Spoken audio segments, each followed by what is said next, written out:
Salam Pak Jes, dari jam 1 siang sampai jam 7 malam apa aja yang dimakan? Wah, ini pertanyaan oke nih ya. Padahal saya udah berkali-kali membuat konten saya ya. Yang dimakan ini untuk kamu yang berusia 35-40 tahun ke atas ya. Untuk kamu yang umur 30 tahun ke bawah, saya enggak pusing. Ya, saya enggak peduli dengan kamu yang berusia 30 tahun ke bawah.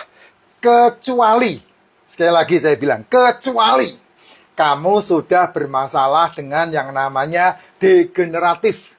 Kamu sudah bermasalah dengan yang namanya komplikatif. Kamu sudah bermasalah dengan yang namanya metabolik. Artinya tubuhmu sudah sempurna terfarmasi. Nah, itu kalau umur 30 tahun ke bawah, kamu boleh dengarkan saya. Tapi kalau kamu usia 35-40 tahun ke atas, suka ndak suka, mau ndak mau, setuju ndak setuju, pinter nggak pinter, kudu kamu ikut. Karena apa? Karena itulah cara yang paling mudah untuk kamu mendapatkan kesehatan tubuhmu, bebas farmasi, dan fit di badan. Ya, tidak sarapan dan tidak makan malam. Itu syarat yang paling mutlak untuk kamu kerjakan. Minimal setiap hari kamu menjalankan puasa atau tidak makan 15-18 jam. Karena apa? Karena kamu menempatkan jam makanmu di antara jam 1 sampai jam 7 malam. Ya, jam 1 sampai jam 7 malam yang dimakan apa? Kalau kamu tidak ada masalah metabolik, kamu tidak ada masalah komplikatif, kamu tidak ada masalah degeneratif, saya tidak mengatur. Yang jelas, kurangi. Kurangi apa? Kurangi nasi, kurangi tepung, kurangi gula, kurangi gorengan, kurangi minuman-minuman berenergi. Itu saja. Karena apa? Karena yang terbanyak diasupkan ke tubuhmu, yaitu tadi. Kamu mengabaikan mineral, kamu mengabaikan vitamin, kamu mengabaikan asam amino, kamu mengabaikan asam lemak. Sedangkan 4 hal ini adalah makanannya sel tubuh kita. Jadi, jam 1 sampai jam 7 malam, apa yang dimakan? 4 hal. Telur, ikan, daging, seafood. Hanya itu. Ya, kamu bisa milih, hari ini makan telur, besok makan ikan, lusanya makan seafood, berikutnya makan daging. Nah, silakan diatur. Kalau yang nabati apa, Pak? Ya, kacang, ya, sayur kacang, yang mengandung kacang, tahu, semua yang mengandung kedelai, tempe, gitu. Permasalahannya, kalau kamu makan-makan yang seperti itu, rata-rata sudah teroksidasi. Itu masalahnya, problemnya. Kalau telur yang paling tidak teroksidasi kan telur rebus. Itu yang paling aman, tidak teroksidasi. Kalau telur dadar sudah teroksidasi, telur orek sudah teroksidasi, daging di sate sudah teroksidasi. Ya, repot kan? Makanya saya bilang, ketika kamu makan telur, ketika kamu makan ikan, ketika kamu makan daging, semua itu yang dimasak, termasuk tahu tempe, yang dimasak, itu sudah ada karbonya. Dari mana karbonya? Ya, oksidasi tadi, natrium tadi.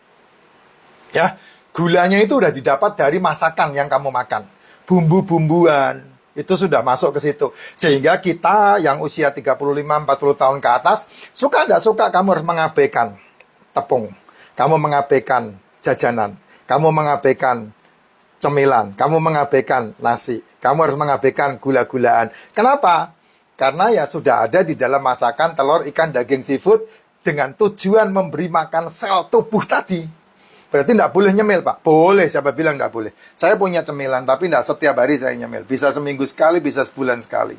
Ya, cemilan yang sering saya makan, satu-satunya cemilan yang sering saya makan adalah emping sama mede. Kenapa? Ya karena itu yang saya pakai di jalan. Ketika perjalanan jauh, itu teman saya untuk nyemil, sehingga saya bisa fit. Tapi tidak makan. Nah, itu dia. Kamu harus ingat baik-baik itu. Kalau kamu nyemil emping, kamu nyemil mede, terus kemudian setiap rest area makan, ya sama aja bohong. Kamu merusak tubuhmu juga namanya. Kamu perjalanan 5 jam, 8 jam, Jakarta, Surabaya, Jakarta, Semarang. Kamu non-stop berjalan tanpa mampir makan. Cemilanmu kacang, mede, sama emping, tidak ada masalah. Ya, minumnya. Ya saya minumannya racikan Makcin. Sama kopi paling. Kopinya pakai gula enggak? Enggak pakai. Saya pakai. Kopinya pakai apa, sayang? susu. Saya kasih susu. Ya, susunya, jadi kopinya sama susu itu 3:1. Kop, Oh, 1:4 tuh malah bujuku yang ngomong tuh. Ya, kopinya 4 sendok, susunya 1 sendok. Nah itu, jadi nutrisi dari kopi lebih banyak daripada gulanya. Jadi gula hanya berfungsi untuk rasa.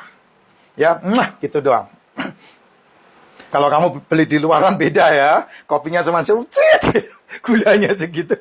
Beda banget. Nah itu yang saya bilang, kita mengawas-awasi apa yang kita masukkan ke dalam tubuh kita. Karena yang masuk itu tidak menajiskan, yang keluar yang menajiskan. Dan itu bisa menghabiskan hartamu, bisa menghabiskan hasil kerjamu puluhan tahun. Ya, saya udah ngalami masalahnya, Jess. Makanya saya bisa cerita. Ya, bayangin aja kerja dari tahun 2008 sampai tahun 2019, lu des sampai ninggalin tang-utang dan kemudian tidak jadi apa-apa. Ya, semua yang saya punya ludes semua. Nah, itu dia itu. Saya tidak akan mengulangi lagi itu. Peristiwa itu. Hanya dalam waktu sekejap. Itu berapa bulan aja itu. Begitu kena COVID, jegir, selesai. Ya, cepat sekali. Nah, itu dia. Makanya saya terus melihat ini, ini harus diceritakan ke teman-teman nih. Supaya teman-teman tidak mengalami pengalaman yang saya pernah alami. Sehingga kamu bisa menikmati hasil kerjamu, bisa menikmati kamu dengan keluargamu. Kalau enggak, aduh, kamu enggak punya ini, kamu enggak akan bisa membangun sukacita di rumahmu, Jess. Ya, ini tidak dibawa mati, tapi tanpa ini kamu mati pasti. Itu kamu harus pegang baik-baik. Jadi jangan mau dibodohin sama mimbar-mimbar di sekelilingmu yang mengharam-haramkan kamu mencari begini dengan alasan itu tidak dibawa mati. Salah besar. Kamu tidak ada ini, pengen mati kamu.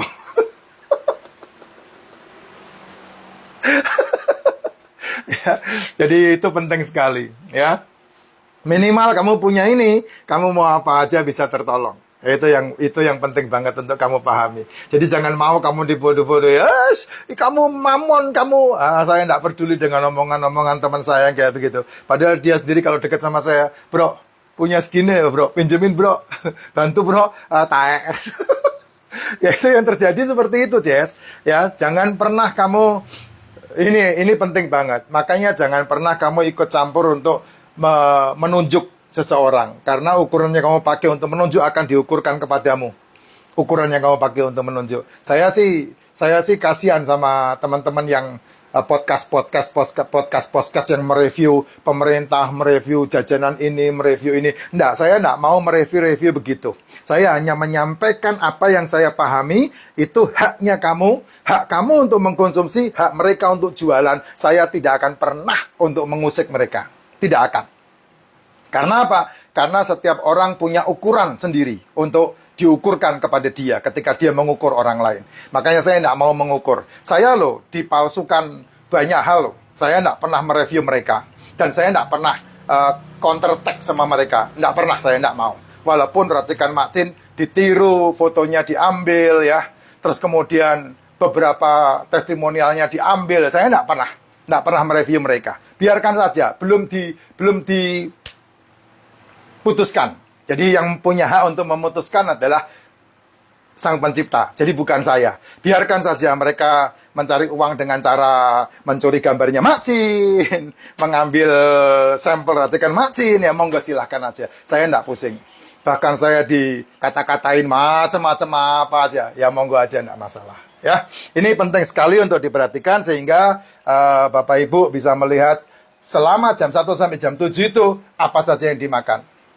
Monggo silahkan diputuskan. Karena masing-masing kita yang memutuskan. Tidak bisa orang lain yang memutuskan. Mulutnya mulut saya. Saya yang harus memutuskan. Mulutmu ya, kamu yang memutuskan. Lambungmu yang memutuskan. Lambung saya ya, saya yang memutuskan.